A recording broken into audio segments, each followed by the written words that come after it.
दोस्तों genetic codons क्या होते हैं? हमारे डीएनए में 4 मेन न्यूक्लियोटाइड्स हैं, एडेनिन, गुआनिन, थाइमिन और साइटोसिन। और ये चारों ही न्यूक्लियोटाइड से मिल करके जब इसकी ट्रांसक्रिप्शन होती है, आरएनए बनता है। आरएनए के सीक्वेंस में प्रेजेंट होते हैं एडेनिन, गुआनिन, साइटोसिन और थाइमिन की जगह यूरासिल। अब इन चारों न्यूक्लियोटाइड्स की हेल्प से एमिनो एसिड को कोड करना है। अभी तक बात थी रेप्लिकेशन की, डीएनए से डीएनए बनना, फिर बात आई ट्रांसक्रिप्शन की, डीएनए से आरएनए बनना। इसके आगे हम मूव करेंगे ट्रांसलेशन की तरफ, आरएनए से प्रोटीन का बनना। तो आरएनए से प्रोटीन बन रहा है, यानी कि आरएनए तो ऑब्वियसली एक पॉलीन्यूक्लियोटाइड है और उससे एमिनो एसिड्स का एक पॉली एमिनो एसिड्स या पॉलीपेप्टाइड चेन बने, उसके लिए एमिनो एसिड्स को कोड करना जरूरी है। तो यहां पर आरएनए से जब एमिनो एसिड्स कोड होंगे तो एक एक कोडोन ऐसा होगा जो एक एक पर्टिकुलर एमिनो एसिड को कोड करेगा। अब ये कोडिंग सिस्टम होता कैसे है? तो बेसिकली हमको पता है कि टोटल नियरली 20 एमिनो एसिड्स होते हैं और इन 20 एमिनो एसिड्स के अलग अलग कॉम्बिनेशन से ही मिल करके हजारों तरह के प्रोटीन्स बॉडी के अंदर बन जाते हैं। यानी कि हर एक एमिनो एसिड एक स्पेसिफिक कोड से ही पहचाना जाएगा। मतलब मिनिमम 20 कोड्स तो होने ही चाहिए ताकि एक कोड एक एमिनो एसिड को आइडेंटिफाई कर ले, रिकॉग्नाइज कर ले और फिर उस कोड के अगेंस्ट वो एमिनो एसिड ऐड हो जाए। दोस्तों सबसे पहला कोडोन का फीचर है कि कोडोन्स ट्रिपलेट होते हैं। मतलब कि 3-3 न्यूक्लियोटाइड्स मिल करके एक कोड बनाते हैं। आपको पता है कि डीएनए के अंदर 4 तरह के न्यूक्लियोटाइड्स होते हैं, विच आर ए, टी, जी, सी। और इस डीएनए से जब आरएनए बनता है विच इज सिंगल स्टैंडर्ड, तो इसके अंदर भी 4 तरह के न्यूक्लियोटाइड्स होते हैं, ए, यू, जी, सी। इसके अंदर थाइमिन की जगह यूरासिल आ जाता है। और इन 4 न्यूक्लियोटाइड्स का अलग अलग अरेंजमेंट्स होते हैं, एक के पीछे एक अरेंज्ड होते हैं। अब सवाल यह आता है कि जेनेटिक कोड, इसको हमने ट्रिपलेट कहा, इसका मतलब क्या है?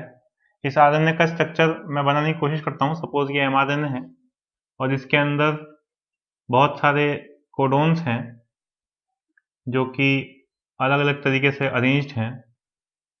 मान लेते हैं इस तरीके से अरेंज्ड है। ये इस आरएनए का 5 प्राइम एंड है, ये इस आरएनए का 3 प्राइम एंड है। तो यहाँ पर जो कोडोन्स हैं, ये हमने बोला कि 3-3 न्यूक्लियोटाइड्स मिल करके एक कोडोन बनाएंगे। तो पहला सवाल तो यही आता है मन में कि 3 कोडोन्स, 3 न्यूक्लियोटाइड्स मिलकर के एक कोड क्यों बना रहे हैं? कोडोन्स सिंगलेट क्यों नहीं है, या फिर डबलेट क्यों नहीं है, या फिर कोडोन्स क्वाड्रुपलेट क्यों नहीं है? तो इसका आंसर ढूंढने के लिए हमें एक चीज समझनी होगी। टोटल एमिनो एसिड्स जो हैं, क्योंकि एक कोडोन एक एमिनो एसिड को कोड करता है, तो और total number of amino acids है 20। तो जब 20 एमिनो एसिड्स हैं तो हर एक एमिनो एसिड के लिए उसका मिनिमम एक कोड तो होगा ही। ठीक है, अगर कोडोन सिंगलेट होता तो एक न्यूक्लियोटाइड किसी एक एमिनो एसिड को कोड करता, it is coding for first amino acid. फिर दूसरा न्यूक्लियोटाइड दूसरे एमिनो एसिड को कोड करता, फिर तीसरा न्यूक्लियोटाइड तीसरे एमिनो एसिड को कोड करता, चौथा न्यूक्लियोटाइड, दैट्स इट। यानी कि अगर सिंगलेट कोडोन होता तो ये 4 ही एमिनो एसिड्स को कोड कर पाते, जबकि हमारे पास टोटल एमिनो एसिड्स है 20। तो बाकी के जो बचे 16 एमिनो एसिड्स हैं उनकी कोडिंग कैसे होती? ये एक सवाल था। यानी कि कोडिंग सिस्टम सिंगलेट तो हो ही नहीं सकता। फिर बात करते हैं कि कोडिंग सिस्टम डबलेट क्यों नहीं होता? तो डबलेट अगर होता कोडिंग सिस्टम, डबलेट मान के चलते हैं, सपोज 2-2 न्यूक्लियोटाइड्स मिलकर के कोड बनाते, तो मैं ये यहां पर ट्राई करता हूं। सपोज ए यू एक कोडोन बना रहा है, मैं एडेनिन के साथ ही सारे कॉम्बिनेशन लेता हूं, एक कॉम्बिनेशन ये भी आ जाएगा। These are 4 codons which are coding for 4 amino acids, 1, 2, 3 and 4। फिर उसके बाद दूसरा कॉम्बिनेशन लेते हैं, this is again coding for 4 amino acids respectively. तो और कॉम्बिनेशन लेते हैं, यूरासिल से शुरू करते हैं। तो ये भी 4 अमीनो एसिड कोड कर देता। तो चलिए 9, 10, 11, 12 और एक और ले लेते हैं जिसके अंदर साइटोसिन से शुरू हो। तो ये भी 4 कोड करता, 16। अगर कोडोन डबलेट होता तो इन 16 कोड्स के अलावा कोई और कोड मिलता ही नहीं। आप ढूंढ के देख लीजिए, आपके पास 4 न्यूक्लियोटाइड हैं, इन चारों न्यूक्लियोटाइड्स की हेल्प से आप सिर्फ ये 16 कॉम्बिनेशंस ही बना सकते हैं। दैट्स इट, और कोई कॉम्बिनेशन नहीं बनता। मतलब कि 16 एमिनो एसिड्स तो कोड हो गए, मगर 4 एमिनो एसिड्स तो अभी भी रह रहे। तो बाकी बचे 4 एमिनो एसिड्स कहां से कोड होंगे, ये एक क्वेश्चन आ गया। इसका मतलब कोडोन्स ट्रिपलेट हो सकते हैं। इसका एक जनरल फॉर्मूला है, हमारे पास 4 अलग अलग न्यूक्लियोटाइड्स हैं, तो हम सीधा 4 की पावर 1 रखेंगे। अगर सिंगलेट कोड होता 4 की पावर 1, यानी कि टोटल नंबर ऑफ कोड्स हो गए 4। तो 4 कोडोन्स हो गए अगर सिंगलेट होता। अगर डबलेट होता तो टोटल हमारे पास 16 कोड्स होते। लेकिन अगर ये ट्रिपलेट हो जाएगा तो टोटल कोड हो जाएंगे 64। 4 की पावर में हम 3 रखते हैं अगर, क्योंकि टोटल हमारे पास 4 अलग अलग न्यूक्लियोटाइड्स हैं और 3 न्यूक्लियोटाइड्स का एक कॉम्बिनेशन बन रहा है, तो टोटल नंबर ऑफ कॉम्बिनेशन आपको 64 मिल जाएंगे।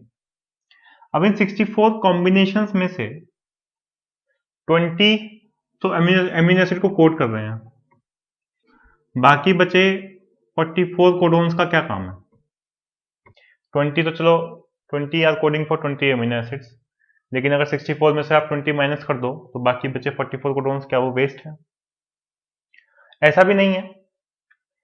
जो बाकी बचे 44 कोडोन्स हैं उसमें से एक कोडोन तो होता है स्टार्ट कोडोन और 3 कोडोन होते हैं stop codon.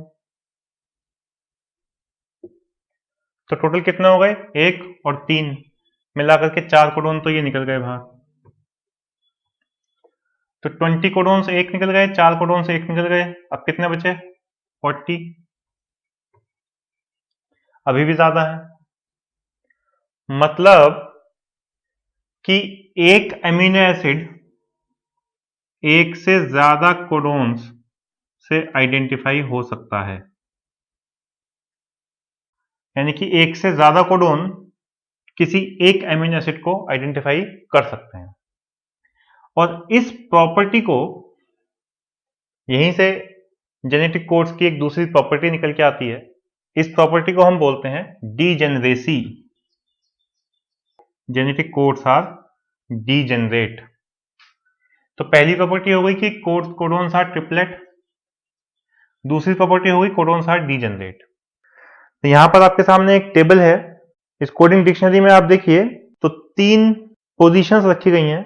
Left hand side पे फर्स्ट पोजीशन, ऊपर सेकंड पोजीशन और राइट हैंड साइड में थर्ड पोजीशन, और इसके बेस पे उन्होंने टोटल 64 कोडोन्स यहां पर लिखे हुए हैं। इन 64 कोडोन्स में एक कोडोन है AUG which is start codon, जो हमेशा मिथ्योनिन को कोड करेगा, और 3 कोडोन्स हैं stop codon UAA, UAG and UGA। These are the stop codons. ये हमेशा ट्रांसलेशन को टर्मिनेट करवाएंगे, ट्रांसलेशन को स्टॉप करवाएंगे। मतलब ये वाले कोडोन्स किसी भी एमिनो एसिड को कोड नहीं करते। और बाकी के बचे कोडोन्स अगर आप ध्यान से देखें तो फिनाइल एलेनिन के लिए 2 कोड्स हैं, ऐसे ही आइसोल्यूसिन के लिए 3 कोड्स हैं, वैलिन के लिए 4 कोड्स हैं। ऐसे ही अलग अलग एमिनो एसिड्स के लिए अलग अलग कोडोन्स यहाँ पर लिखे हुए हैं। ये कोडोन्स आपको याद नहीं करने, रेस्पेक्टिव एमिनो एसिड के कोडोन्स कभी नहीं पूछते, मगर फिर भी आपको ये पता होना चाहिए कि जेनेटिक कोडोन्स आर डीजेनरेट, इसका एक्चुअली मीनिंग क्या है। एक कोडोन से ज्यादा कोडोन्स भी, मतलब एक से ज्यादा कोडोन्स एक ही एमिनो एसिड को कोड कर सकते हैं। तो दोस्तों, कोडोन्स की पहली प्रॉपर्टी आ गई कि codons are triplet in nature. दूसरी प्रॉपर्टी आ गई कि कोडोन्स आर डीजेनरेट। और थर्ड प्रॉपर्टी है कि कोडोन्स में एक स्टार्ट कोडोन होता है, एक स्टॉप कोडोन होता है। ये भी मैं आपको बता चुका हूं। स्टार्ट कोडोन कौन सा होता है?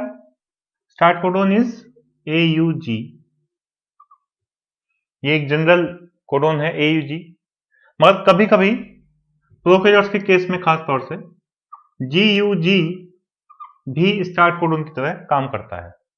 तो AUG के साथ साथ GUG also acts as start codon. Stop codon की बात करेंगे तो स्टॉप कोडोन्स में 3 कोड्स हैं। तो दीज आर स्टॉप कोडोन्स। ये स्टॉप कोडोन्स क्यों हैं? क्योंकि ये किसी भी एमिनो एसिड को कोड नहीं करते। स्टार्ट कोडोन में AUG और GUG हैं। AUG और GUG दोनों ही मिथियोनिन को कोड करते हैं। जिस टाइम ट्रांसलेशन स्टार्ट होती है उस टाइम पहला एमिनो एसिड AUG और GUG से ऐड होने वाला दैट इज मिथियोनिन। यहाँ पर भी कुछ स्पेसिफिकेशंस हैं कि ये प्रोकैरियोट्स के केस में या बैक्टीरिया के केस में फॉर्माइल मिथियोनिन होता है, सीधा सीधा मिथियोनिन नहीं होता। जबकि यूकैरियोट्स के केस में जिसमें AUG ही स्टार्ट कोडन होता है वहां पर ये सिंपल मिथियोनिन होता है, फॉर्माइल मिथियोनिन नहीं होता। GUG की बात करें तो GUG अगर स्टार्ट कोडन है तो ये फॉर्माइल मिथियोनिन को कोड करेगा, जबकि अगर ये वाला कोड अंदर प्रेजेंट है, स्टार्ट कोडन नहीं है, कोडोन्स के बीच में कहीं अंदर प्रेजेंट है GUG, उस टाइम पर ये वैलिन को कोड करेगा। तो इसकी अलग अलग प्रॉपर्टीज हैं, मगर ये आपको एक बेसिक आइडिया याद रखना है। तो तीसरा जो कंसेप्ट आपको पता होना चाहिए कोडोन्स का that is start and stop codons. दोस्तों नेक्स्ट प्रॉपर्टी आती है कोडोन्स की। Codons are unambiguous. अनएम्बिगुअस मतलब कि कोडोन्स के बीच में कोई एम्बिग्यूटी नहीं है। Codons are always unambiguous, they are always specific for their amino acid. वो कोडोन जो किसी एक एमिनो एसिड को कोड करेगा वो उस एमिनो एसिड को ही कोड करेगा। ऐसा नहीं है कि एक टाइम पर एक कोडोन एक एमिनो एसिड को कोड कर रहा है, किसी ऑर्गेनिज्म में एक एमिनो एसिड को कोड कर रहा है और किसी दूसरे ऑर्गेनिज्म में दूसरे एमिनो एसिड को कोड कर रहा है। ऐसा बिल्कुल नहीं है। Codons are always unambiguous, same codon same amino acid को ही कोड करेगा। दोस्तों अगला पॉइंट आता है codons are non overlapping. Codons overlap नहीं करते एक दूसरे के साथ। मतलब कि अगर ये पूरा आरएनए का स्ट्रेच है और इस आरएनए के स्ट्रेच पे अलग अलग कोडोन्स अटैच्ड हैं तो इसका कोडिंग सिस्टम 3-3 के ट्रिपलेट में चलता चला जाएगा।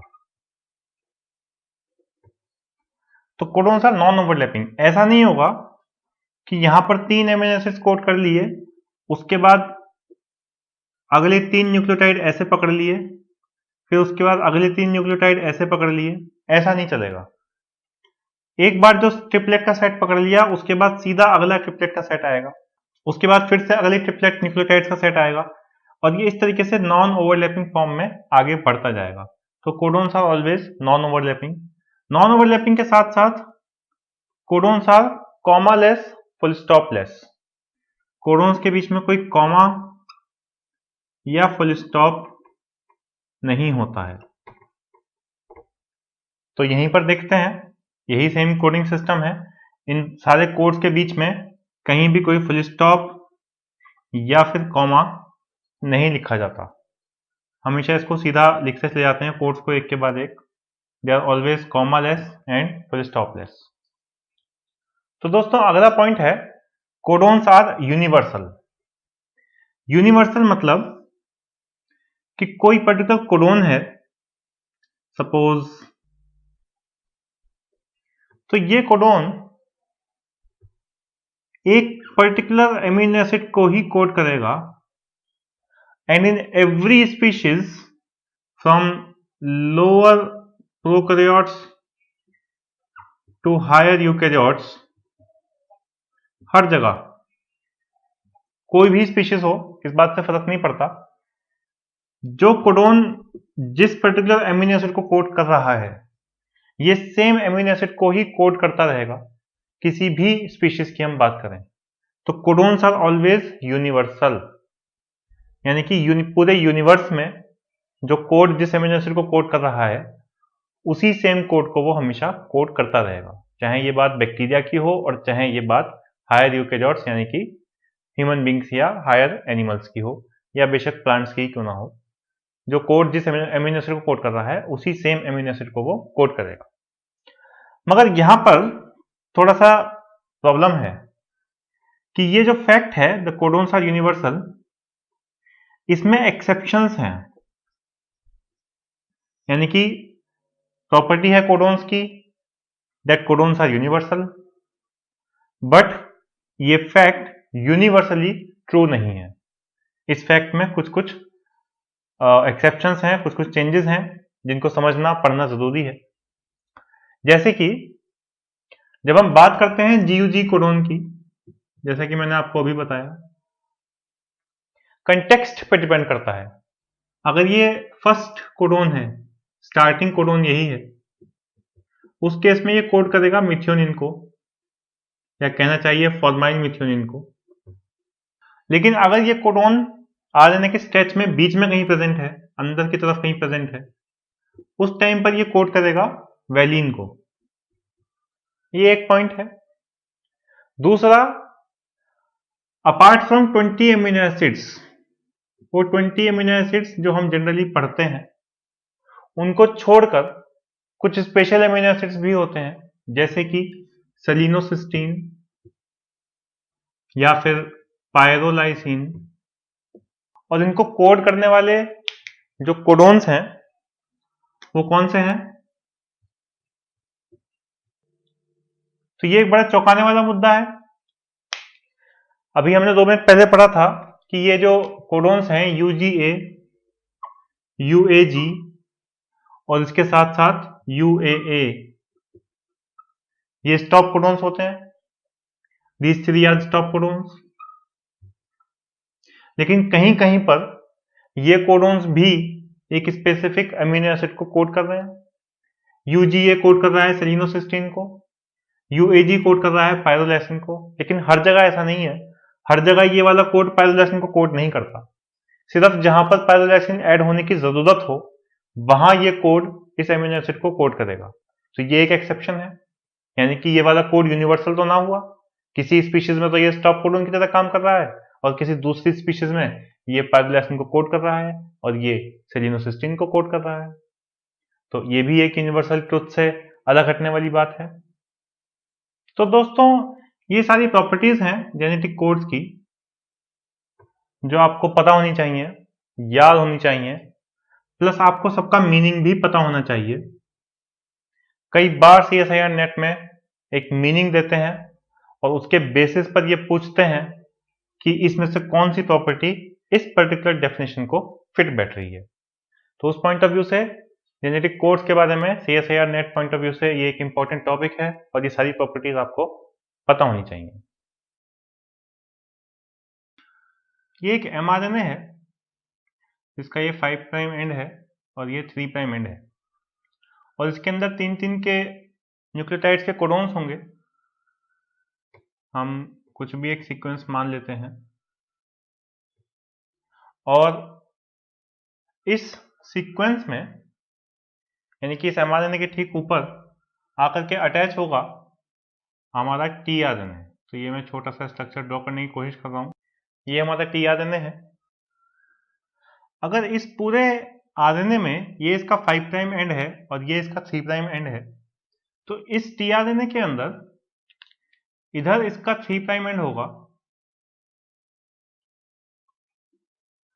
और इधर इसका 5 प्राइम एंड होगा, क्योंकि हमेशा जो 2 पॉलीन्यूक्लियोटाइड स्ट्रैंड्स होते हैं वो एक दूसरे के कॉम्प्लीमेंट्री होते हैं। तो अगर इसका mRNA का 5 प्राइम एंड इस साइड है तो इस tRNA का 3 प्राइम एंड इस साइड होगा और 5 प्राइम एंड आगे की साइड होगा। So this is the sequence. अब यहां पर आप देखो ये 5 प्राइम पे फर्स्ट पोजीशन है, फिर ये 5 प्राइम पे सेकंड पोजीशन है। कोडोन की मैं बात कर रहा हूँ, ये एक पूरा कोडोन चल रहा है। इस कोडोन की ये फर्स्ट पोजीशन है, ये सेकंड पोजीशन है, ये थर्ड पोजीशन है। अगर हम mRNA की बात करें, अगर हम tRNA की बात करें तो tRNA पर भी इसकी 3 पोजीशंस होंगी, 1 2 3। और इन पोजीशंस पे क्या क्या अटैच होगा, मैं इस फिगर को यहाँ थोड़ा सा बड़ा करके दिखाता हूँ। मान लेते हैं यहाँ पर A U G था, ये 5 प्राइम एंड है, ये 3 प्राइम एंड है। इसके कॉम्प्लीमेंट्री जो सीक्वेंस होगा ये इस tRNA का ये वाला 5 प्राइम एंड है, ये वाला 3 प्राइम एंड है। तो इस G के अपोजिट क्या होगा, C, U के अपोजिट A, और ए के अपोजिट यू। ये इसका कॉम्प्लीमेंट्री न्यूक्लियोटाइड सीक्वेंस होना चाहिए। लेकिन वोबल हाइपोथेसिस में वो क्या कहता है कि एमआरएनए की थर्ड पोजीशन पे जो न्यूक्लियोटाइड है, ध्यान से समझिए, एमआरएनए की थर्ड पोजीशन पे जो न्यूक्लियोटाइड है वो टीआरएनए की 5 प्राइम फर्स्ट पोजीशन पे जरूरी नहीं है कि अपने कॉम्प्लीमेंट्री न्यूक्लियोटाइड से ही बाइंडिंग शो करे। मतलब जब आपने डीएनए में हाइड्रोजन बॉन्डिंग पढ़ी है तो आपने पढ़ा है कि एडनिन हमेशा थाइमीन के साथ बॉन्ड्स बनाता है, या फिर अगर हम आरएनए की बात करें, अगर दो आरएनए के बीच में बॉन्डिंग हो रही है तो एडनिन ऑब्वियसली यूरासिल के साथ बॉन्डिंग बनाएगा। गुआनिन हमेशा साइटोसिन के साथ बॉन्ड बनाएगा। यहाँ पर इसके बीच में ट्रिपल हाइड्रोजन बॉन्ड होंगे, एडनिन और यूरासिल, या फिर एडनिन और थाइमिन के बीच में डबल हाइड्रोजन बॉन्ड्स होंगे। लेकिन वोबल हाइपोथेसिस थोड़ा सा अलग है। वोबल, ये जो थर्ड पोजीशन है एमआरएनए में, this is called third position. 5 prime पे first position, second third position. TRNA में 5 प्राइम पे जो फर्स्ट पोजीशन है, ये दोनों वोबल पोजीशंस हैं। These are wobble positions. और इनके बीच में जो बाइंडिंग है, जो हाइड्रोजन बॉन्ड्स बनेंगे, वो जरूरी नहीं है कि एग्जैक्टली कॉम्प्लीमेंट्री न्यूक्लियोटाइड के साथ ही बॉन्ड बने। मतलब यहां पर न्यूक्लियोटाइड कुछ और भी हो सकता है। तो क्या क्या बाइंडिंग शो करते हैं वो आपको समझना बहुत जरूरी है। तो यहां पर जो हमारा एडेनिन है वो हमेशा यूरासिल के साथ ही पेयरिंग शो करेगा, जैसा कि नॉर्मली होना चाहिए। एडेनिन की पेयरिंग यूरासिल के साथ ही होती है। वोबल पोजीशन पर भी एडेनिन यूरासिल के साथ ही पेयरिंग शो करेगा। लेकिन गुआनिन जो है ये नॉर्मली साइटोसिन के साथ पेयरिंग शो करता है, लेकिन वोबल पोजीशन पर ये साइटोसिन के साथ साथ यूरासिल के साथ भी पेयरिंग शो कर सकता है। तो गुआनिन की पेयरिंग में यू भी आ सकता है अगर हम वोबल पोजीशन की बात करें। फिर साइटोसिन ये गुआनिन के साथ ही पेयरिंग शो करेगा, ज्यादा कुछ इसमें डिफरेंस नहीं है। लेकिन यूरासिल नॉर्मली एडेनिन के साथ पेयरिंग शो करता है, पर एडेनिन के साथ साथ ये गुआनिन के साथ भी पेयरिंग शो कर सकता है। और एक और न्यूक्लियोटाइड है आइनोसिन। ये आइनोसिन बेसिकली प्रिकर्सर है। इस आइनोसिन से ही एडेनिन और गुआनिन डिराइव होते हैं। तो ये आइनोसिन बेसिकली एडेनिन के साथ साथ पेयरिंग शो कर सकता है, इसके साथ साथ यूरासिल के साथ और साइटोसिन के साथ। इन तीनों ही न्यूक्लियोटाइड्स के साथ आइनोसिन पेयरिंग शो कर सकता है। तो यानी कि वोबल पोजीशन पर माइनर चेंजेस अलाउड है, लेकिन बाकी की दो पोजीशंस पर चेंजेस अलाउड नहीं है। एडेनिन यूरासिल के साथ ही पेयरिंग शो करेगा, यूरासिल एडेनिन के साथ ही पेयरिंग शो करेगा। ऐसे ही जो बाकी पेयरिंग आपको पता है, एडेनिन की पेयरिंग हमेशा यूरासिल के साथ होगी, गुआनिन की पेयरिंग हमेशा साइटोसिन के साथ होगी, एंड वाइस वर्सा। तो फर्स्ट टू पोजीशंस पर कोई डिफरेंस नहीं आएगा, लेकिन third position is wobble position, और इस पूरे सिस्टम को बोलते हैं वोबल हाइपोथेसिस। दोस्तों नेक्स्ट बात करते हैं एमआरएनए की। एमआरएनए की बात करेंगे हम प्रोकैरियोट्स और यूकैरियोट्स दोनों में ही। तो सपोज ये 5 प्राइम एंड है किसी भी एमआरएनए का, इसके अंदर, क्योंकि जब प्रोकैरियोट्स की बात करेंगे, सपोज पहले प्रोकैरियोट्स की बात कर लेते हैं, तो इसके अंदर ये फर्स्ट एमआरएनए या सिस्ट्रॉन है, फिर इसी के आगे एक और दूसरा सिस्ट्रॉन है, और पीछे इसका ये 3 प्राइम एंड है। तो इस आरएनए में ये इसका 5 प्राइम एंड हो गया। आपको पता है प्रोकैरियोट्स के एमआरएनए में एक ही बहुत लंबे से स्ट्रेच में अलग अलग जीन्स प्रेजेंट हो सकते हैं। ऐसा इसलिए है क्योंकि प्रोकैरियोट्स में जो इंट्रॉन रीजन है वो नहीं होता। इंट्रॉन यानी कि नॉन कोडिंग रीजन होता भी है तो बहुत कम होता है, जबकि यूकैरियोट्स के अंदर इंट्रॉन्स बहुत ज़्यादा होते हैं, और बहुत बड़े इंट्रॉन्स में से बहुत कम पोर्शन एक्सॉन्स का होता है, यानी कि कोडिंग सीक्वेंस होता है। तो प्रोकैरियोट्स के केस में फटाफट जब ट्रांसक्रिप्शन चलती है तो एक के पीछे एक जीन्स जो है वो सिंथेसाइज होते जाते हैं, और एमआरएनए के स्ट्रेच में एक के पीछे एक अटैच होते हैं। और इसी के अंदर ये जो दो सिस्टोन्स के बीच का स्पेस है, इसको हमने बोल दिया इंटरसिस्टोनिक स्पेस। और यहां पर इसकी राइबोसोम बाइंडिंग साइट होगी एक ऐसा सीक्वेंस। ऐसे ही सिस्टोन 2 से पहले भी एक राइबोसोम बाइंडिंग साइट होगी, एक ऐसा सीक्वेंस जो राइबोसोम के साथ बाइंड करेगा, राइबोसोम आरआरएनए के साथ बाइंड करेगा। और इस राइबोसोम बाइंडिंग साइट को हम बोल देते हैं शाइनी डार्गेनो सीक्वेंस। यहीं पे अगर यूकैरियोट्स के एमआरएनए की बात करूं तो यूकैरियोट के एमआरएनए में अगर आपने आरएनए एडिटिंग वाली वीडियो देखी है, शुरू में इसके एक गुआनोसिन कैप होती है 5 प्राइम एंड पर, that is called seven methyl guanosine cap, और इसके 3 प्राइम एंड पर पॉली ए टेल होती है। बहुत सारे एडमिन रेसिड्यूज एक के पीछे एक अटैच होते हैं। इस एमआरएनए स्ट्रेच में भी एक राइबोसोम बाइंडिंग सीक्वेंस जरूर होता है जो कि शुरू में ही प्रेजेंट होता है। This is again ribosome binding site, और उसके ठीक आगे कुछ 3 to 10 न्यूक्लियोटाइड्स 3 प्राइम एंड की तरफ एक स्टार्ट कोडोन होता है जिसको हम AUG बोलते हैं, स्टार्ट कोडोन। और इस स्टार्ट कोडोन के आगे फर्दर आगे कोडोन्स चलते जाते हैं टुवर्ड्स 3 प्राइम एंड, जब तक पूरा प्रोटीन का कोडिंग सीक्वेंस कंप्लीट ना हो जाए। उस कोडिंग सीक्वेंस के आगे फिर टर्मिनेशन सीक्वेंस होगा या टर्मिनेशन कोडोन होगा, और फर्दर पॉली ए टेल होगी। तो ये डिफरेंस है यूकैरियोटिक एमआरएनए में और प्रोकैरियोटिक एमआरएनए में। तो बेसिकली ट्रांसलेशन के टाइम पर ये एमआरएनए, टीआरएनए और आरआरएनए जो तीनों ही आरएनएज हैं, एमआरएनए, टीआरएनए एंड आरआरएनए, इन तीनों ही आरएनएज का कोऑर्डिनेशन में बड़ा एक रोल चलता है। ये तीनों ही आरएनएज एक ही जगह असेंबल होते हैं जिसकी हेल्प से फर्दर प्रोटीन सिंथेसाइज होती है। तो वो कैसे होती है अभी आगे हम देखेंगे। तो दोस्तों यहाँ पर सबसे पहले जानना जरूरी है राइबोसोम्स के बारे में। राइबोसोम्स आपको पता है प्रोकैरियोट्स में अलग होते हैं, यूकैरियोट्स में अलग होते हैं। प्रोकैरियोट्स में राइबोसोम्स 2 पार्ट होते हैं इसके, स्मॉलर सब यूनिट, लार्जर सब यूनिट।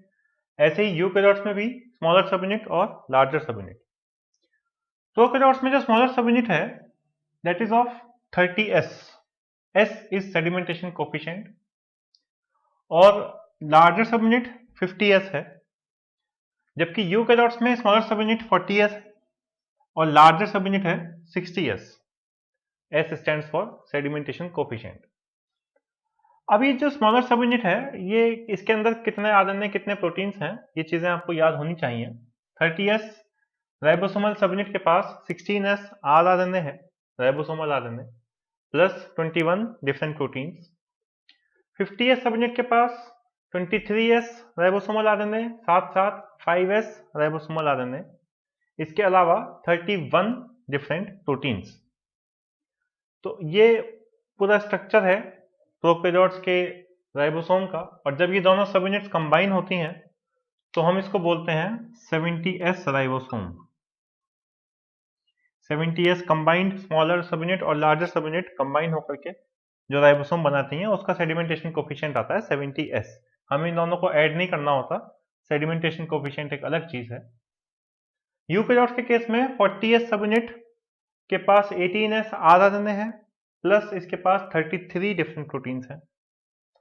और 60S सब यूनिट के पास 3 अलग अलग तरह के आरएनए हैं, 28S RNA, 5S RNA and 5.8S RNA या फिर राइबोसोमल आरएनए, प्लस इसके पास 50 अलग अलग प्रोटीन्स हैं, 50 डिफरेंट प्रोटीन्स। और जब ये दोनों सब यूनिट्स कंबाइन होती हैं, व्हेन स्मॉलर एंड लार्जर सब unit combine, they form 80S ribosome. तो ये डिफरेंस है, यहाँ पर 70S राइबोसोम बनता है जबकि यहाँ यूकैरियोट्स में 80S राइबोसोम बनता है। अब आप कहोगे 60 और 40 तो 100 होते हैं, ऐसा नहीं है, हम इसको कभी भी ऐड नहीं करते। सेडिमेंटेशन कोफिशिएंट कितने रेट पर वो सेडिमेंटेशन होती है उसके बेसिस पर चलता है। तो ये डिफरेंस है प्रोकैरियोटिक और यूकैरियोटिक राइबोसोम्स में, ये आपको ट्रांसलेशन में याद होना चाहिए। तो दोस्तों आज के वीडियो में इतना ही। फिर मिलेंगे अगले वीडियो में, तब तक के लिए नमस्कार।